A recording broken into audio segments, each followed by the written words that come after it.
وصفة طبيعية مجربة لتخفيف التهابات الأعصاب. كاين واحد المشروب سهل بزاف وفعال، عصير الزبيب اللي كحل اللي معروف بفوائده الكبيرة فعلاج التهابات الأعصاب.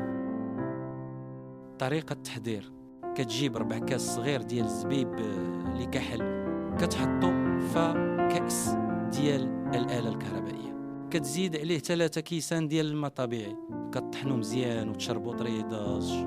كتشربو ب2 المرات في النهار، وكل مرة بمقدار 3 كيسان صغار. وصفة طبيعية وسهلة وممكن تعاون بزاف تخفيف من آلام والتهابات الأعصاب. تستمر لمدة 3 أشهر، وبإذن الله تعالى سوف تتحسن صحتك.